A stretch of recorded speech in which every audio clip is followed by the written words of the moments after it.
Finally, at the beginning of its 5th year, let's take a look at the cost of this war. It was an impressive sight from the deck of the Abraham Lincoln, this wartime president soaring overhead. The White House has sent a clear signal. It is pulling out all the stops, choreographing this finale to the war. Yes, the war was over. The winner was George W. Bush, hailed by the press as a conquering hero. He won the war. He was an effective commander. Everybody recognizes that, I believe, except a few critics. He looked like, alternatively, commander-in-chief, rock star, movie star, and one of the guys. Here now is the President of the United States as he walks across the deck with 2,000 sailors and officers on board for his address to the nation on the recently completed war in Iraq. Major combat operations in Iraq have ended. In the Battle of Iraq, the United States and our allies have prevailed. By this point, 140 U.S. troops had died during the mission. But back in Iraq, reality was writing the script. Every day since that choreographed victory lap, violent act has followed violent act. This April was the cruelest month of the year, the deadliest so far. Even the supposedly protected heart of American power in Baghdad, the Green Zone, was shattered by an al-Qaeda attack. Al-Qaeda was not a presence in Iraq before the mission, but it has a firm foothold there now.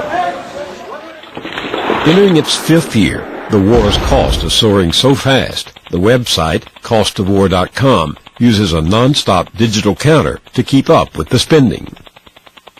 In today's dollars, it's projected to become the most expensive war in recent history, reaching nearly $1 trillion. According to the National Priorities Project, the money spent on the war so far could have provided America 1.8 million new teachers, over 20 million college scholarships, health insurance for over 60 million children, or nearly 4 million new housing units. But no price tag can be put on the lost human lives. Our government hasn't wanted us to see the human cost of the war. It took grieving families and friends and veterans to create their own memorials, like this one, crosses, all in a row on a California beach. The grieving continues online. He was my only child.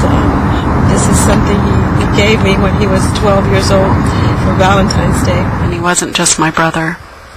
He was our father's best friend. He was our mother's baby boy. My brother was a loving guy, a great brother, a great son, a great dad. My angel was given to me on October 7th, 1980, and he remained my angel to this day. The number of soldiers killed has reached 3,372 this week. We just got some oxygen on you, okay? The number wounded, over 25,000. And the number of limbs blown off and amputated, 1,500 so far. And over 5,000 head and brain injuries. And we can never reckon the unseen scars that last a lifetime. Sergeant Ty Ziegel suffered the loss of an eye, a fractured skull, and burns over much of his body from the attack of a suicide bomber. Over 30 operations later, he returned to civilian life and married his high school sweetheart, Renee. As he gets on with his life, his unit is going back for a 3rd tour of duty, including his 21-year-old brother, Zach. As for Iraqis, it's been difficult to get an accurate count of the dead and wounded. Estimates range up to 750,000 killed. Caught in the crossfire between Sunnis and Shiites, hunted down by death squads, or cut down on their way to school, work, or the market, many just disappear into the debris. Some 2 million have fled the country, running for their lives. Try to imagine what it's like to live with this.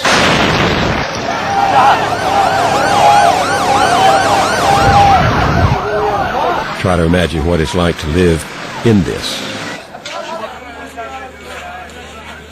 Even when we catch a glimpse of their blackened bodies, even when their stricken eyes stare back, They remain nameless to us, collateral damage, gone in a flash. 40 years ago, we escalated the war in Vietnam again and again, despite the absence of a winning strategy. We're doing it again.